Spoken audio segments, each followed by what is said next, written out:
Welcome in this new video, episode 6. How to build consistency in trading. हम consistent कैसे रहें, कैसे consistent होना है ट्रेडिंग में, कैसे इसको डेवलप करें। तो कंसिस्टेंसी बिल्ड करने से पहले हमें risk management, mindset, discipline and emotions management सीखना पड़ेगा, जो कि इससे पिछले वाले 5 एपिसोड्स में बताया गया है। जब हम उन सभी चीज़ों को स्टेप बाय स्टेप फॉलो करते हैं, रिस्क मैनेजमेंट को, discipline, mindset and emotion management को जब प्रैक्टिस करते हैं, उसके बाद शुरू होती है कंसिस्टेंसी बिल्ड होना।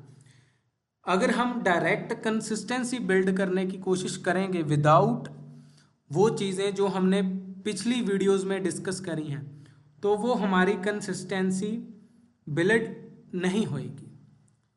सो कंसिस्टेंसी कोई ऐसी चीज़ नहीं है जो हमें अचीव करनी है। कोई चीज़ होती है कि हमने ये चीज़ अचीव करनी है, लेकिन कंसिस्टेंसी ऐसा नहीं है कि कोई गोल नहीं है कि ये मैंने अचीव करना है।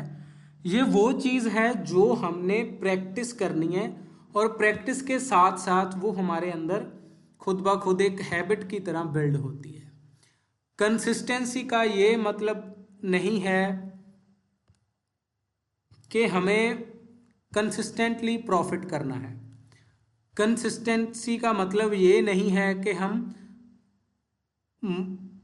प्रॉफिट जनरेट करते जाएं। कंसिस्टेंसी का मतलब होता है कि हमने जो चीज़ें सही हैं उनको रिपीटेडली वे में करना है, कि रिपीट करना है वो चीज़ों को जो सही है।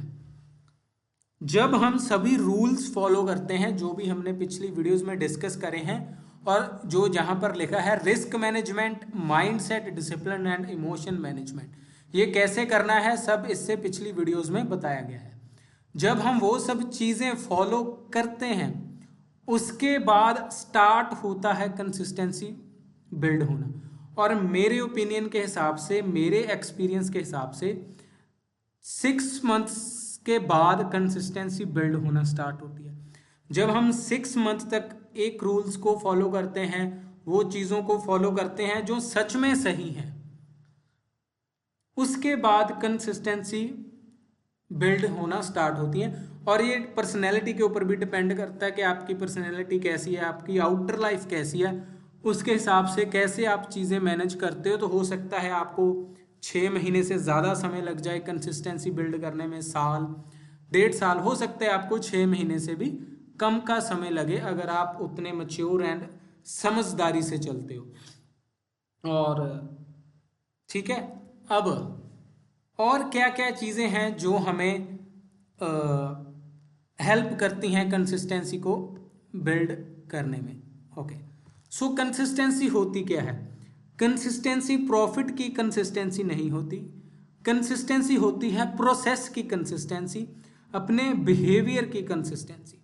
प्रोसेस की कंसिस्टेंसी होती है जो हमारी ट्रेडिंग से जुड़ी होती है, ट्रेडिंग के रूल्स, सेटअप्स के हम उनको फॉलो करते हैं। एक्चुअली में ये जो कंसिस्टेंसी की वीडियो है ना, ये बहुत ही शॉर्ट वीडियो है। Short in the sense to the point मैं बोल रहा हूँ। क्यों मैं टू द पॉइंट बोल रहा हूँ? क्योंकि जो पिछली 5 वीडियोस में मैंने बताया है कि प्रोसेस क्या होता है, बिहेवियर क्या होता है, तो वो लैंग्वेज है इस वीडियो के लिए। मैं बोल रहा हूँ प्रोसेस कंसिस्टेंसी करना है, ठीक है। अब अगर आपने पिछली वीडियोस नहीं देखी हैं तो आपको समझ में नहीं आएगा प्रोसेस कंसिस्टेंसी क्या। प्रोसेस का मतलब है ट्रेडिंग का process, trading plan, rules, regulation सारा। उसके साथ बिहेवियर कंसिस्टेंसी होती है हमारी आउटर लाइफ की कंसिस्टेंसी, जो कि डिसिप्लिन वाली वीडियो में मैंने डिस्कस करी थी, जिसमें हमारी हैबिट्स हैं, उन चीज़ों की कंसिस्टेंसी। और इसी के साथ बिहेवियर में आता है इमोशनल ट्रिगर, जो कि इससे पिछली वीडियो में मैंने बताया गया था, ठीक है। और जब हम, फॉर एग्जाम्पल, आपने आज प्रॉफिट नहीं किया, तो इसका मतलब ये थोड़ी है कि आज की आपकी कंसिस्टेंसी ब्रेक होगी, नहीं। लेकिन अगर आपने आज रूल्स ब्रेक कर दिए, आज अपने आपका जो बिहेवियर था उसमें ईगो लेकर आए, आपने मार्केट से रिवेंज किया, आपने मार्केट में ओवर कॉन्फिडेंट हो गए, तो वो आपकी बिहेवियरल कंसिस्टेंसी टूट गई। आपने अपने जो बिहेवियर था उसकी जो कंसिस्टेंसी रहनी चाहिए थी वो आपने तोड़ दी है। और ये ऐसा नहीं है कि आज आपने बोल दिया कि आज से मैं कंसिस्टेंस हूँ और कल से आपकी सारी कंसिस्टेंसी फॉलो होगी। नहीं, मैंने ऑलरेडी बताया है कि मेरे ओपिनियन के हिसाब से अगर आप 6 मंथ तक ऐसे चलते उसके बाद कंसिस्टेंसी बनना स्टार्ट हो जाती है। और ये डिपेंड करता है पर्सनैलिटी के ऊपर। प्रोसेस की कंसिस्टेंसी होती है जो आपका प्रोसेस है। मैंने बताया था कि मनी होती है जो वो बाय प्रोडक्ट होती है। मनी तो प्रोसेस के पीछे पीछे चलती है। अगर हम मनी की कंसिस्टेंसी पर जाएंगे हमारा प्रोसेस रुक जाएगा और हम लॉन्ग टर्म में प्रॉफिटेबिलिटी नहीं जनरेट कर पाते। अगर हम प्रोसेस की कंसिस्टेंसी बनाते हैं तो मनी उसके पीछे फ्लो होएगी। नाउ फर्स्ट पॉइंट है हमारा, don't try to change all at once, do step by step. जैसे मैंने पहले बताया था कि सभी कुछ एक ही टाइम पे नहीं होएगा। फॉर एग्जाम्पल आपकी आउटर लाइफ है, आपके ट्रेडिंग प्लान है, आपका बिहेवियर है। इसी वक्त आप डिसीजन लो कि मैंने कल से चेंज कर लेना है, कल से मैं अच्छी डाइट लूँगा, अच्छा एक्सरसाइज करूँगा, अच्छा मैंने अपना सेटअप डिफाइन कर लिया है, इसी सेटअप पर मैं एंट्री एग्जिट करूँगा और मैं बिल्कुल भी इमोशनली ट्रिगर नहीं होऊंगा। तो अभी मैं क्या बन गया, कंसिस्टेंट बन गया। ऐसा नहीं होएगा क्योंकि आपने जितना भी कुछ था सभी इंटेंसिटी में आकर एक ही दम एक ही डिसीजन में सभी चीज़ें आपने मिक्स अप कर दी। अब नेक्स्ट डे तो आप फॉलो कर लोगे, हो सकता है उससे नेक्स्ट डे भी फॉलो कर लोगे, 3-4 दिन बाद सभी का सभी एकदम से बिखर जाएगा। इसलिए एक एक स्टेप में कंसिस्टेंसी होती है। सबसे पहले फॉर एग्जाम्पल दी है, आप अपने हिसाब से इसको अगर जिसकी कंसिस्टेंसी करनी है आप ऊपर नीचे कर सकते हो। फॉर एग्जाम्पल अभी आपकी स्टार्टिंग है, आपने सबसे पहले किसकी कंसिस्टेंसी बिल्ड करनी है, रिस्क की, कि मैं अब से अपना 1% या 0.5% रिस्क लूँगा। आप हर एक ट्रेड में उतना ही रिस्क ले रहे हो, आपने कुछ दिन तक वैसा किया, एक वीक तक, तब अब आपने एक स्टेप की कंसिस्टेंसी बनानी शुरू किया। अब नेक्स्ट वीक आ गया, साथ में जर्नलिंग भी स्टार्ट कर दो, जर्नलिंग की कंसिस्टेंसी बनी। उसके बाद थर्ड वीक आ गया, उसमें अभी आप क्या कर रहे हो, अपने सेटअप को आइडेंटिफाई कर रहे हो कि मैं पर्टिकुलरली इसी सेटअप पर ट्रेड लूँगा। वो कंटिन्यूशन पैटर्न हो सकता है, वो रिवर्सल हो सकता है, वो विद द ट्रेंड हो सकता है, वो काउंटर मूव हो सकता है। सेटअप बहुत सारे हैं, ठीक है। उसके ऊपर भी कंसिस्टेंसी आपने शुरू कर दी। और and also outer life consistency का मतलब है जो कि मैंने डिसिप्लिन वाली वीडियोस में बहुत अच्छे से समझाया था। उसमें आप क्या करते हो, फॉर एग्जाम्पल आपने मॉर्निंग वॉक पर जाना है, आप बिल्कुल कोई एक्सरसाइज नहीं करते और आपने एक्सरसाइज स्टार्ट करनी है, हैवी एक्सरसाइज आपसे होएगी नहीं पाई, अगर आप करोगे तो सिर्फ 2-4 दिन ही करोगे, ठीक है। और आप मॉर्निंग वॉक से स्टार्ट कर दो, उसकी कंसिस्टेंसी बनाओ थोड़े दिन, उसके बाद रनिंग कर लो, उसकी कंसिस्टेंसी बनाओ, साथ में जंपिंग कर लो। ऐसे ऐसे करते हैं 1 महीने में आप जिम के लिए रेडी हो पाओगे, आप जिम की कंसिस्टेंसी बना पाओगे। इसीलिए आउटर लाइफ मैनेज होना सबसे ज़्यादा इंपॉर्टेंट है। इसलिए मैं कहता हूँ कि आज की इस वीडियो का देखने का मतलब तभी है अगर पीछे की 5 वीडियोस को देखा होगा। उसके बाद आता है क्रिएट नॉन नेगोशिएबल रूल्स। मतलब क्या है, नॉन नेगोशिएबल का मतलब है मन हो ना हो, जो है सो है, जो करना है वो करना है। एंट्री एग्जिट रिस्क सेटअप, इनके लिए रूल है। एंट्री इसी पीडीआरए पे करनी है, एफवीजी पे करनी है, ओबी पे करनी है। एग्जिट इसी पॉइंट पे करना है एनालिसिस के हिसाब से। रिस्क 1%, 1.5, 0.5 जितना मैं झेल सकता हूँ, मेरी कैपेसिटी है। मेरा सेटअप ये है, इसी पर ट्रेड लेनी है। मैं अगर इमोशनली ट्रिगर हूँ, पिछली वीडियोस में बहुत अच्छे से समझाया था, इमोशनली ट्रिगर हूँ तो मुझे ट्रेड ही नहीं करनी।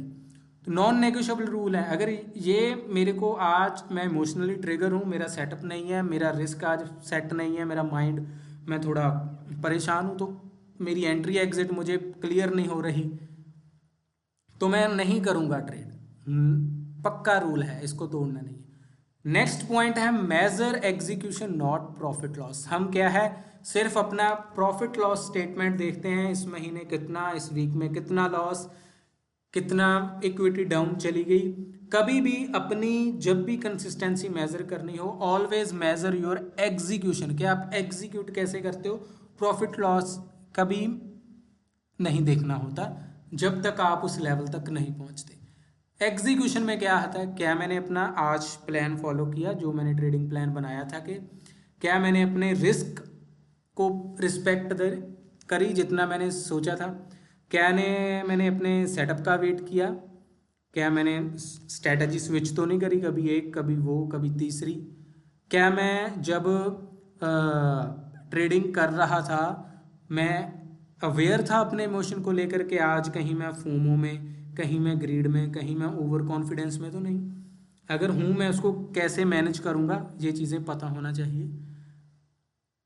ट्राई करना है, मैंने पिछली वीडियो में बताया था जर्नलिंग इमोशन में, एंट्री से पहले जब ट्रेड चल रही हो और प्रॉफिट बुक करने के बाद और ट्रेड में निकलने के बाद अपने इमोशंस को न्यूट्रल रखने की कोशिश करनी है कि मैं इन तीनों स्टेप्स में मैं न्यूट्रल होकर करूं। वो कैसे होएगा, इमोशन मैनेजमेंट वीडियो में डिस्कस है। डिड आई जर्नल, जर्नल में आपका टेक्निकल प्लान और इमोशनल जर्नल दोनों होने चाहिए एटसेट्रा। मतलब इसके अलावा आप कुछ और ऐड करना चाहते हो अपनी पर्सनैलिटी के हिसाब से, अपने सेटअप के हिसाब से, वो आप नोट कर सकते हो। अपनी एग्जीक्यूशन को बेहतर करना होता है, क्योंकि हम स्ट्रैटेजी सीख जाते हैं, बहुत ज़्यादा कोर्सेज भी कर लेते हैं, लेकिन एट द एंड हम एग्जीक्यूट ही नहीं कर पाते। तो इसलिए हमें अपनी मास्टर करना है एग्जीक्यूशन को, कि हर रोज मैं इसी चीज़ को ही फॉलो कर रहा हूँ। ऐसा नहीं है आज कुछ और फॉलो कर लिया, आज का दिन चलो फॉलो नहीं किया, कल को फिर कर लिया, फिर तो कंसिस्टेंसी आएगी नहीं, 6 महीने के बाद भी नहीं बनेगी, क्योंकि रूल्स ही नहीं है, प्रोसेस ही नहीं है। जब तक प्रोसेस नहीं है, अगर प्रोसेस होगा, उसके रूल होंगे, वो फॉलो होंगे, तो कंसिस्टेंसी आएगी, कंसिस्टेंसी आएगी तो एग्जीक्यूशन बेहतर होगी, एग्जीक्यूशन बेहतर होगी तो एट द एंड मनी आएगी ही आएगी। अब प्रोसेस आप नहीं कर रहे हो, प्रोसेस डिफाइन नहीं है, रूल्स डिफाइन नहीं है, रूल्स डिफाइन नहीं है, ना प्रोसेस हो रहा है, ना रूल्स फॉलो हो रहे हैं, ना कंसिस्टेंसी बन रही है, ना एग्जीक्यूशन हो रही है, ना प्रॉफिट हो रहा है, लॉस हो रहा है, उसको मैनेज नहीं कर पा रहे क्योंकि रिस्क डिफाइन नहीं है, अलग अलग रिस्क ले रहे हैं हर एक ट्रेड में। ये भी नहीं होना चाहिए।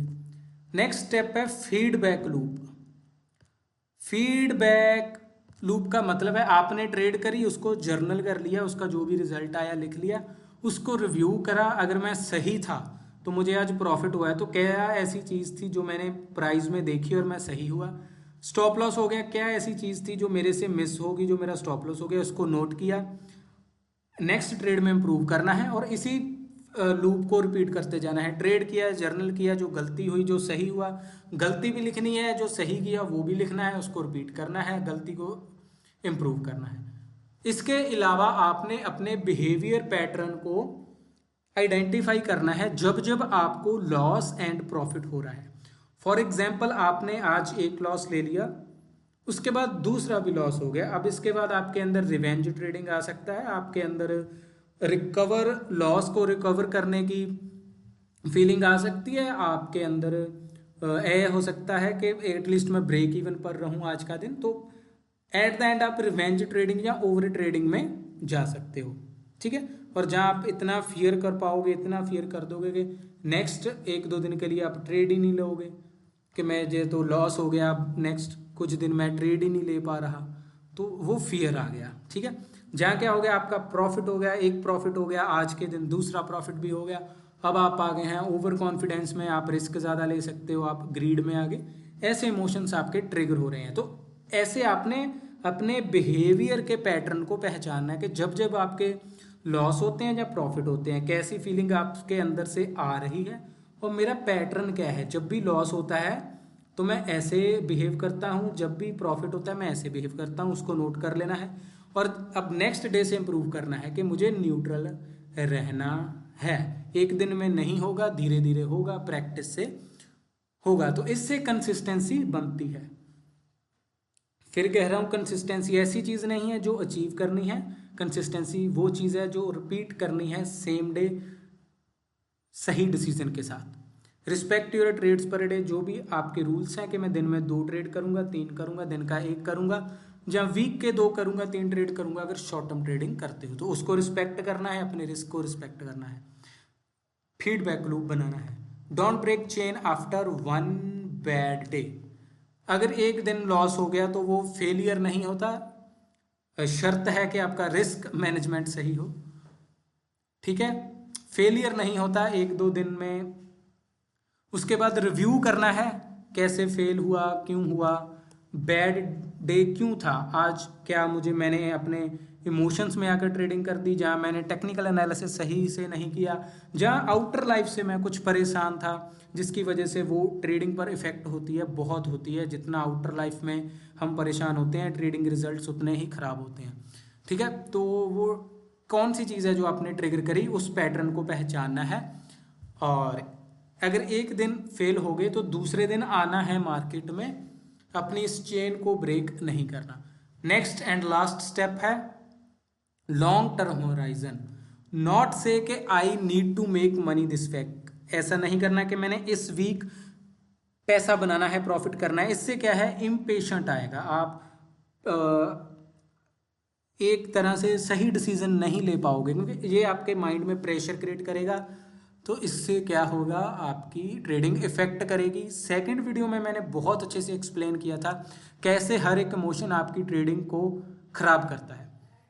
उसके बदले आपने बोलना क्या है, I am building decision making habits which I need for next decade. आपने अगले 5 साल या 10 साल ट्रेडिंग से क्या क्या करना है उसकी प्लानिंग तो करी ही होगी। तो आपने वो बोलना है कि मैं प्रैक्टिस कर रहा हूँ अच्छे से अच्छे डिसीजन बिल्ड करने की, ताकि मैं अपने नेक्स्ट 5 से 10 साल में कुछ बड़ा कर पाऊँ। इसी तरह से लॉन्ग टर्म होराइजन रखना है। जब हम ऐसे पॉइंट्स को नोट्स करते हैं और अपने सभी रूल्स को डेली फॉलो करते जाते हैं तो कंसिस्टेंसी बनती है। ऐसा नहीं है कि आज से सभी रूल लिख लिए तो कल से एकदम से सभी के सभी फॉलो हो जाएंगे, ऐसा नहीं होगा। हो सकता है कल आप 2 रूल फॉलो करो, 2 खराब हो जाएं, नेक्स्ट वीक आप हो सकता है 4 रूल फॉलो करो, एक आधा टूट जाए। तो ऐसे एक एक रूल को हर एक वीक में इम्प्रूव करते जाना है। तो एट द मंथ 2-3 मंथ में सभी के सभी रूल्स फॉलो होने लगेंगे और कंसिस्टेंसी शुरू होना स्टार्ट करेगी। एकदम से नहीं हो सकता। अगर एकदम से करने की कोशिश करोगे तो कभी भी कंसिस्टेंसी बिल्ड नहीं होएगी। इसलिए बहुत सारे ट्रेडर्स कहते हैं कि कोई कहता है कि मुझे 3 साल लग गए, कोई कहता है मुझे 4 साल लग गए, कोई कहता है मुझे 1 साल लग गया। वो स्ट्रेटजी की बात नहीं कर रहे होते हैं, वो rules, emotion management, discipline, mindset, consistency की बात करते हैं। वो मैच्योरिटी है जब आप वो चीज़ें रियलाइज करते हो कि इस ट्रेडर को ऐसा क्या लग गया, 5 साल लग गए, 10-15 दिन में तो सेटअप क्लियर हो जाते हैं। लाइव ट्रेड करके देखो, फिर समझ में आता है क्या क्या परेशानियां आती हैं। सो एट द एंड यही कहूँगा कि कंसिस्टेंसी बिल्ड होती है प्रोसेस को फॉलो करने से, एग्जीक्यूशन को बेहतर करने से। I hope you like this video. If you like, you can subscribe for next video. Thanks for watching.